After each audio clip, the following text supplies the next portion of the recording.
अस्सलाम वालेकुम। आप लोगों को सबको तीसरी सहरी और इस रमज़ान का पहला जुमा बहुत बहुत मुबारक हो। अल्लाह ताला हम सब की इबादतों को कबूल व मकबूल फ़रमाए और इसका खूब खूब अजर व सवाब अता फ़रमाए। और अल्लाह ताला जो हम अच्छे काम कर रहे हैं रमज़ान के बाद भी करते रहे। और आज मैं जी तीसरी सहरी बना रही हूँ तो सोचा आप लोगों के साथ व्लॉग शेयर कर लूँ, क्योंकि रमज़ानों में टाइम बहुत कम होता है, इबादत में कोशिश की जाती है वक्त गुजारा जाए, तो बस इसी वजह से जो है व्लॉगिंग नहीं हो पा रही है। लेकिन मैंने सोचा कि चलो आज मैं बच्चे उठे हुए थे तो मैंने सोचा कि तीसरी सहरी और पहला जुमा आप लोगों के साथ शेयर कर लिया जाए। और ऐसा हो सकता है कि मैं जो है पराठे या रोटियां पकाऊं और रुमैसा मुझे तंग करने के लिए ना आए। एज़ यूजुअल रुमैसा आ चुकी हैं तंग करने के लिए और वो बराबर से मेरे साथ पराठे बनवा रही हैं। यहाँ मैं पराठों पर घी लगाकर और पेड़ा बना के रख दूँगी और फिर मैं जो है थोड़ी देर बाद इनको इकट्ठे फ्राई करती हूँ।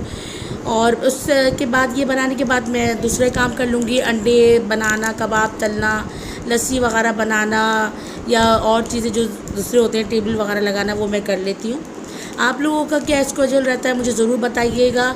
सहरी में आप लोग किस तरीके से क्या बनाते हैं। मैं 3 बजे उठ जाती हूँ और जल्दी जल्दी, क्योंकि मैं अकेली करने वाली हूँ और माशाल्लाह फैमिली बड़ी है, तो मैं जल्दी उठ के जल्दी काम करने की कोशिश करती हूँ ताकि एंड के वक्त में अपर दपर ना हो, तरीके से जो है सब काम करके फ़ारिग हो जाए और अच्छे तरीके से सहरी भी खा ली जाए और अच्छे माहौल में बातें वगैरह भी हो जाएं। आप लोगों का क्या स्केड्यूल रहता है मुझे ज़रूर बताइएगा और जो है कमेंट में बताइएगा कि आप लोग क्या पराठे खाते हैं, रोटियां बनाते हैं, क्या चीज़ इस्तेमाल करते हैं।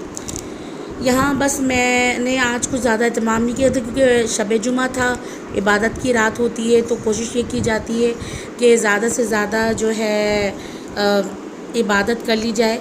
तो बस मैंने कबाब जो मैं फ़्रोज़न करके रखती हूँ वो मैंने फ्राई कर ली थी और यहाँ अंडे बना रही थी, तो मैंने अंडों के लिए बारीक प्याज चॉप कर ली थी और अब हरी मिर्च को, ग्रीन चिलीज़ को मैं बारीक बारीक कट कर रही हूँ। साथ ही मैं टमाटर डालती नहीं हूँ, लेकिन आज मैंने सोचा चलो टमाटर डाल देते हैं। और यहाँ मैं क्रश कुटी हुई रेड चिली डाल रही हूँ। सहरी का वक्त हो या अफ्तार का वक्त हो, जो लोग बनाते हैं उनको पता ही होगा कि कितनी तेज़ी से ये वक्त भागता है और कम वक्त में बहुत सारा काम करना पड़ता है। तो हालांकि उसके बाद काफ़ी वक्त बच जाता है, लेकिन उस वक्त ऐसा लगता है कि जैसे जल्दी से वक्त जा रहा है, जल्दी जल्दी सारे काम कर लिए जाए। लेकिन अल्लाह का शुक्र है कि बच्चे बड़े हैं तो काफ़ी चीज़ें, दस्तरखान लगाना, चीज़ों को समेटना, फ्रिज से चीज़ें ये ला दो, ये कर दो, गिलास रख दो, गिलास वॉश कर दो, तो बहुत से काम आसान हो जाते हैं और जो है इसलिए टाइम का पता भी नहीं चलता। लेकिन जो बिल्कुल ही वन हैंड होते हैं तो वाकई उनके लिए बहुत ज़्यादा मुश्किल हो जाती होगी तमाम काम को निपटाना। लेकिन अल्लाह ताला किसी न किसी तरीके से मैनेज करवा देता है, क्योंकि इंसान पर अल्लाह ताला उसके कंधों से ज़्यादा, मतलब उसके बोझ से ज़्यादा जो है वो जितना वो उठा सकता है नहीं डालता है बोझ ना। तो बस अल्लाह ताला का हमें शुक्र अदा करना चाहिए। यहाँ मैं अंडे तोड़कर डाल रही थी ताकि जल्दी जल्दी से अंडे बना लूँ, फिर कबाब तल लूँ, तो फिर पराठों की बारी आए और दूसरे काम की बारी आए। क्योंकि बच्चे जो हैं मेरे जो रोज़ा रखते हैं वो बहुत स्लो खाना खाते हैं, तो मैं कोशिश करती हूँ कि थोड़ा जल्दी लगा दूँ ताकि बच्चे जो हैं आराम से खाना खा सकें, क्योंकि उनसे बहुत तेज़ नहीं खाया जाता, बहुत स्लो बच्चे खाना खाते हैं मेरे। आप लोग मुझे ज़रूर कमेंट बॉक्स में बताइएगा कि आप लोगों के बच्चे भी स्लो खाते हैं या सिर्फ मेरे बच्चे हैं जो बहुत स्लो खाना खाते हैं। यहाँ मैं थोड़ा थोड़ा करके अंडा डाल रही हूँ ताकि अंडा अच्छी तरीके से पक जाए और जो टमाटर है वो भी अच्छी तरीके से गल जाएं। बस जी, अब यहाँ पर मैं अंडे बना रही हूँ और तैयार भी तकरीबन कर चुकी हूँ और उसके बाद जो है कबाब तलूँगी। वक्त कम था, मुकाबला सख्त है और जो है अल्लाह ताला, जुमे का दिन बड़ा दिन होता है और जुमे के दिन को हमारे इस्लाम में बड़ी फ़जीलत वाला दिन कहा गया है और आम दिनों से ज़्यादा अहमियत वाला दिन है। तो अल्लाह ताला इस दिन की तमाम रहमतें और बरकतें समेटने की हम सबको बहुत तौफ़ीक़ अता फ़रमाए, आमीन। तो आप लोग भी कोशिश कीजिएगा कि चलते फिरते किचन में भी काम कर रहे हो, लेटते हुए भी, तो हमारे प्यारे नबी सल्लल्लाहु अलैहि वसल्लम को दुरूद शरीफ ज़्यादा से ज़्यादा भेज सकें, क्योंकि दुरूद शरीफ ऐसी इबादत है कि जो फ़ौरन कबूल हो जाती है। कुछ इबादतों का ये होता है कि अल्लाह ताला हमारी कबूल फ़रमाए ना फ़रमाए, क्योंकि हमारे उसमें ज़हन का भी होता है कि अगर हम नमाज़ पढ़ रहे हैं तो हमने कितनी खुशू के साथ पढ़ी है, लेकिन बहरहाल हमें अपना काम करता रहना चाहिए। और हुक्म है कि जुमे के दिन हज़ूर पाक सल्लल्लाहु अलैहि वसल्लम पर कसरत से दुरूद शरीफ भेजें। और ये तो रमज़ान है, हमारे एक एक अच्छे अमल का डबल टिबल सवाब है।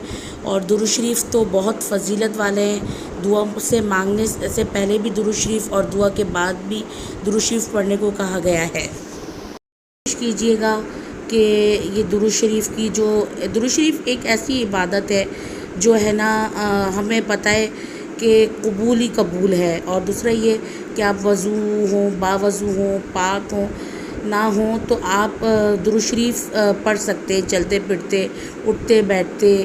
और जो है इवन कि आप जब सो रहे हों तो भी आप दुरूद शरीफ पढ़ते पढ़ते सो जाएं। मैं अक्सर ऐसे ही करती हूँ, तो सोचा कि अपनी ये हैबिट अच्छी है या बुरी, आप लोगों के साथ शेयर कर लूँ। यहाँ तकरीबन मैं कबाब भी तल चुकी थी और जल्दी कर रही थी, क्योंकि ताकि मैं चाह रही थी जल्दी से टेबल पर तमाम चीज़ें लगा दूँ, चुन दूँ, ताकि बच्चे आराम से खाना खा लें। ऐसा ना हो कि पूरा दिन होता है, फिर बच्चों को स्कूल मदरसे वगैरह जाना होता है, तो वो मतलब सही से खा ना सकें और बीच में भूख लग जाए। बच्चे हैं, छोटे हैं। यहाँ तमाम चीज़ें जब तैयार हो गई थी तो मैंने जो पेड़े बना के रखे हुए थे, तो बस जल्दी अब मैं पराठे डाल रही थी। और पराठे जो हैं मेरे बच्चे बहुत शौक़ से खाते हैं। 2 सहरी मैंने पराठे नहीं बनाए थे, और जो है मैंने बस रोटियां थी तो उन्हीं को मैंने तल दिया था, क्योंकि मैं जो है घर में रोटियां नहीं बनाती, बाज़ार से आती हैं मेरे यहाँ। एक ये वाहिद काम है जो मुझे नहीं कर पाती हूँ मैं अपने आर्थराइटिस की वजह से। तो बस लेकिन ये कि रमज़ानों में मैं बच्चों को कोशिश करती हूँ कि घर के पराठे बनाकर खिलाऊं, ताकि उनकी सहरी जो है वो अच्छी हो जाए और पूरा रोज़ा अच्छे तरीके से गुज़रे। तो बस इसी वजह से थोड़ा सा बच्चों को ख्याल करते हुए मैं पराठे बना लेती हूँ, वरना ये तो मना कर रहे थे कि नहीं बनाओ, गर्मी ज़्यादा है और तुम्हें आर्थराइटिस है। तो बस लेकिन बच्चों की खातिर करना ही होता है, और सारी माएँ करती हैं। खैर बस यहाँ मेरा एक पराठा तैयार हो चुका था। इस तरीके से बारी बारी सारे पराठे बना लूँगी, क्योंकि खजला भी मैंने बनाया था तो बच्चे कह रहे थे कि मॉम हम एक से ज़्यादा पराठा नहीं खाएंगे। और मैं भी मुश्किल से एक ही पराठा खाती हूँ, क्योंकि जो है लस्सी भी हो जाती है, खजला भी थोड़ा सा चख लिया जाता है। तो जो है अब देखें, ये मेरी वालदा करती थी, जैसे ही गरम पराठा उतरता था तवे से तो वो प्लेट में लाकर, वो तो हाथ से तोड़ती थी, मैं तो खैर चिमटे से तोड़ रही हूँ, तो इससे बड़ा पराठा मुलायम और अच्छा बनता था, तो बहुत पसंद किया जाता था। मेरी वालदा के जो पराठे थे वो पूरी हमारी फैमिली में मशहूर थे, और लोग फरमाइश कर के बनवाते थे कि भाई आप अपने हाथ के पराठे खिलाइए। अल्लाह ताला मेरी वालदा को सेहत तंदुरुस्ती दे। आप लोग भी दुआओं में याद रखिएगा कि अल्लाह ताला मेरी वालदा को सेहत तंदुरुस्ती दे, वालिद को सेहत तंदुरुस्ती दे, उनका साया हम पर कायम और दायम रखे। आमीन सुमा आमीन। क्योंकि माँ बाप एक ऐसी नेमत है कि वो मिलती नहीं है दोबारा, तो और जो है उनकी दुआएं बेलौस होती हैं। तो यही है कि औलाद कैसी भी हो, लेकिन माँ बाप अपनी दुआएं नहीं छोड़ते। क्योंकि जब मैं माँ बनी तो ये एहसास बड़ी शिद्दत से जागा कि वाकई हमारे माँ बाप ने हमारी परवरिश किस तरीके से की है। और शादी से पहले तो वाकई ऐसा होता था कि कमरे में बैठे बैठे सहरी और अफ्तार आ जाया करता था, कुछ काम नहीं। लेकिन शादी के बाद एक अलग रूटीन हो जाती है, एक ज़िम्मेदारी वाली लाइफ शुरू हो जाती है, तो बिल्कुल फिर याद आता है कि वाकई हमारे माँ बाप ने हमें कितने नाज़ों से रखा है। और अभी तो बस ज़ाहिर सी बात है कि ऐसा होता है कि जो है सब काम खुद करना पड़ते हैं। ये इरफान शेख साहब तहज्जुद के वक्त की दुआ मांग रहे थे, अल्लाह ताला इनकी तमाम दुआएं आफ़ियत के साथ कबूल फरमाया। आप लोग भी आमीन कह दीजिएगा। यहाँ पराठे और दूसरी चीज़ें सब तैयार हो गई थी, तो मैं यहाँ दगड़का बना रही थी। दगड़का आप लोग शायद फ़र्स्ट टाइम नाम सुन रहे हो, ये लस्सी की बहनी होती है। यहाँ पर मैं दही डाल के और बहुत सारा पानी डाल दूँगी शक्कर के साथ, तो पतला सा ये दही का पानी बन जाता है। जो रोज़े में बहुत अच्छा रहता है, मैदे को ठंडा रखता है। आप लोग भी ज़रूर बनाइएगा। लस्सी ज़रा थोड़ी सी भारी हो जाती है। ये मेरी सिस्टर हिना जो लाहौर में रहती हैं, उसने मुझे बताया था कि लाहौर में लोग दगड़का पीते हैं, तो वो मुझे बनाना बताया था। जब वो आई थी तो दगड़का बनाती थी, उसके हाथ की बात ही अलग थी। मैं भी बना लेती हूँ लेकिन वो वाली बात नहीं आती है। तो बस मैं यहाँ पर दही डालकर उसमें थोड़ी शक्कर और थोड़ा सा मैं नमक भी डालती हूँ और पानी ज़्यादा डालती हूँ, पतली लस्सी कह लेना, पतली बहुत ज़्यादा। तो ये है कि ये रोज़े में बड़ा अच्छा रहता है और मैदे को भी ठंडा रखती है और प्यास भी नहीं लगने देती। तो हमारे यहाँ बास टाइम समटाइम्स मैं जो है बच्चों के लिए लस्सी बना देती हूँ, लेकिन हमारे यहाँ दगड़का ही बनता है। ये लाहौर में बहुत ज़्यादा पिया जाता है और मेरी सिस्टर लाहौर में रहती है, तो उन्होंने मुझे इसकी रेसिपी बताई थी और वाकई हम सबको बहुत पसंद आई। और हम लोग सब, स्पेशली मेरे हस्बैंड तो बहुत इन्जॉय करके पीते हैं। अगर मैं कभी लस्सी भी बना लूँ तो वो कहते हैं कि लस्सी नहीं, वो भारी हो जाती है, तुम ये पतला पतला दगड़का ही बनाया करो। तो देखिए यहाँ पर मैं खूब सारा पानी डाल रही हूँ, फिर उसके बाद थोड़ी सी बर्फ़ डाल दूँगी, क्योंकि पानी मेरा इतना ज़्यादा ठंडा नहीं था और ये लस्सी हो, दगड़का हो, इस तरह के मशरूबात थोड़े ठंडे ही अच्छे लगते हैं ना जी। तो यहाँ मेरा दगड़का तैयार था, बस अब इसे मैं जग में निकाल लूँगी। और जो है आप चाहें तो जैसे लस्सी वाले करते हैं ना, एक दो बार जग में डालते हैं, फिर वापस इसी वो अपनी देगची क्या होती है उसमें डालते हैं, ये भी कर सकते हैं। लेकिन यहाँ पर तो भाई टाइम की कमी थी, तो बस मैं एक ही बार जग में डालने के बाद इसमें थोड़ी सी बर्फ़ डाल दूँगी और टेबल पर ले जाऊँगी, ताकि हम लोग जल्द से जल्द सहरी कर सकें। तो आप लोग भी ज़रूर ट्राई कीजिएगा और मुझे बताइएगा कि आपको ये कैसी लगी दगड़का। ये आपने क्यों पहने हैं सॉक्स वगैरह, ये लेगिंग रूम ऐसा गर्मी में क्यों पहने? हाँ क्यों पहनेगी? तो बस ये सहरी तैयार है। आज कुछ ज़्यादा एहतमाम नहीं किया, गर्मी बहुत थी और जुमे का भी दिन था, इबादत का दिन होता है, तो बस इसीलिए जो है ज़्यादा एहतमाम नहीं किया। कबाब बना लिए बच्चों के लिए, खजला है, ये दूध है थोड़ा गर्म, बच्चे डाल के खा लेंगे, मैंने भिगो दिया था। ये दगड़का है, ये चिकन का सालन था, मैंने बनाया था कल, तो बच गया था। तो बस हम इसी से सहरी करेंगे, क्योंकि हम लोगों ने खाना खा लिया था, बच्चों ने भी, तो ये भी बच्चे ज़बरदस्ती ही खाएंगे। आपके रोज़े सही गुजर रहे हैं? और हादिया रोज़ा रखना है? आपको रखना है रोज़ा? ये अवेज आ रहे, ये मेरा बच्चा जो है ना बहुत ज़्यादा भूख का कच्चा है।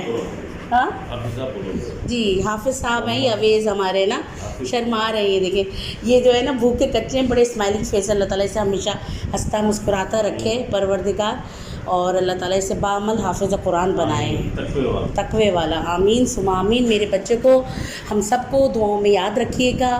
बस ये आ रही है, तो ये रबिया रोज़ा रखना है, इसकी तो बहुत ख्वाहिश है, लेकिन मैं अभी नहीं रख पा रही इस साल। इंशाल्लाह अगले साल रखवाऊँगी, इसकी रोज़ा कुशाई धूमधाम से करूँगी। अच्छा रुमैसा, आपको रोज़ा रखना है? अच्छा भाई, रुमैसा को भी रोज़ा रखना है मेरी। कहाँ पे रखोगी रुमैसा, जल्दी से बता दो, जल्दी से बता दो। रोज़ा इधर रखोगी रोज़ा? अच्छा अच्छा, सही है।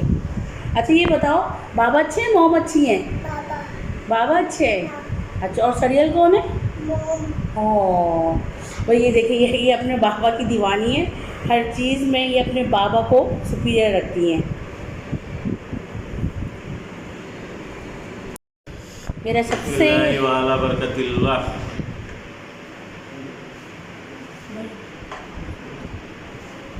रबी हाथ धोए, तो अपने अंदर दिमाग में बिठा लो कि बेटा हाथ धोना है, खाना खाने से पहले भी धोना है, खाना खाने के बाद भी धोना है। घर में घुसते हैं क्या दुआ पढ़ते हैं, सब आती तो है, बाहर निकलते हैं कौन सा पैर रखते हैं, क्या दुआ पढ़ते हैं, वॉशरूम में जाते हैं तो दुआ पढ़ के जाते हैं। सबसे ज़्यादा जो शैतान होते हैं वो बाथरूम में होते हैं। अगर दुआ पढ़ के बाथरूम भी चले गए ना तो शैतान हैवी नहीं होगा बेटा।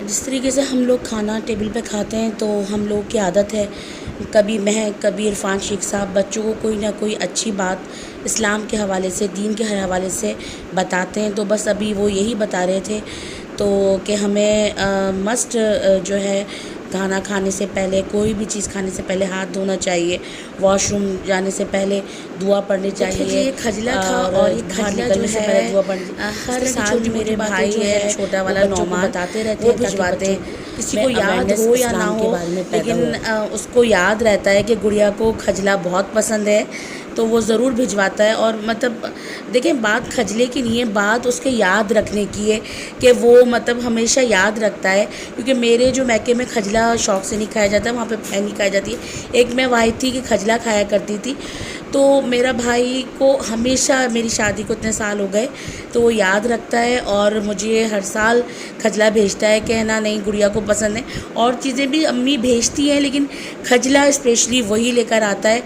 तो बस भाई ऐसे ही होते हैं, बहनों से मोहब्बत करने वाले। अल्लाह ताला मेरी बहनों के भी भाई, मेरी बेटियों के भी भाई ऐसी मोहब्बत करने वाले हों। मेरे भाई दो हैं और दोनों बहुत अच्छे हैं। अल्लाह ताला दोनों को ज़िंदगी दे, सेहत तंदुरुस्ती दे और तरक्की दे। और उनके सदक़े में अल्लाह ताला मेरे शौहर को सेहत तंदुरुस्ती ज़िंदगी दे और उनकी उम्र दराज़ करे और अल्लाह ताला उनके कारोबार में तरक्की करे। आप लोग ज़रूर अपनी दुआओं में मुझे, मेरी फ़ैमिली को याद रखिएगा। मेरा सहरी का व्लॉग कैसा लगा मुझे ज़रूर बताइएगा। इंशाअल्लाह ताला नए व्लॉग के साथ फिर हाज़िर होंगी। अपना ख्याल रखिएगा।